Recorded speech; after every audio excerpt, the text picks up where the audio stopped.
Садамаҳои роҳу нақлиётӣ аз нохушояндтарин ҳодисаҳоест, ки мақомоти милитсия ба қайд мегирад ва барои пеши роҳи чунин ҳодисаҳоро гирифтан на танҳо бозрасии давлатии автомобилӣ, балки ҳама иштирокчиёни ҳаракати роҳ масъул ҳастанд. Дар ин бахши барнома якчанд садама бо оқибати маргро дар ҳудуди роҳҳои нақлиётгарди вилоят манзур намуда ба иштирокчиёни ҳаракати роҳ дар баробари тавсеяи эҳтиёткорӣ ҳаракати бехатарро орзумандем.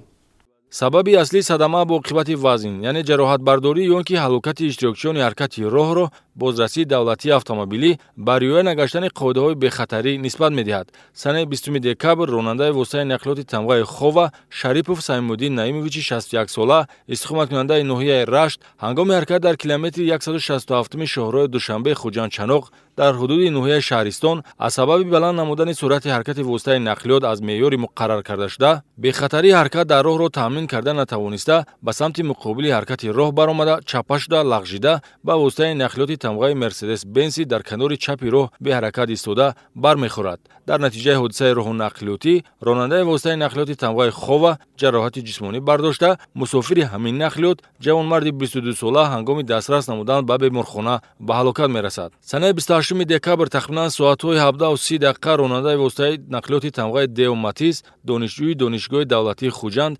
Исмоилов Азизҷони 19 сола, истиқоматкунандаи ноҳияи Спитамен, ҳангоми ҳаракат дар чорроҳҳои кӯчаи Спитамени шаҳраки Навкат, бехатарии ҳаракат дар роҳро таъмин карда натавониста, ба самти муқобили ҳаракати роҳ баромада ба воситаи нақлиёти тамғаи Opel Vectra бархӯрдааст. Дар натиҷаи ин расиш, воситаи нақлиёти тамғаи Opel Vectra аз роҳ баромада ба дарахти канори роҳ мезанад, ки боиси ба ҳалокат расидани мусофири ҳамин сабукрав хурдсоли 5 сола дар ҷои ҳодиса шуд. Ба ҳамин монанд санаи 31 декабри соли 2019 тахминан соатҳои 15:30 дақиқа ронандаи воситаи нақлиёти тамғаи Мерседес Бенс Қосимов Шаҳбоз, истиқоматкунандаи шаҳри Конибодом, ҳангоми ҳаракат дар ҳудуди деҳаи Хамирҷӯи шаҳри Конибодом, бехатарии ҳаракат дар роҳро таъмин карда натавониста, аз самти ҳаракат берун баромада ба дарахти канори чапи роҳ бархӯрдааст. Дар натиҷа, мусофири воситаи нақлиёт, ҳамсари ронанда, ҷавонзани 21 сола, ҷароҳати вазнини ҷисмонӣ бардошта, дар ҷои ҳодиса ба ҳалокат мерасад.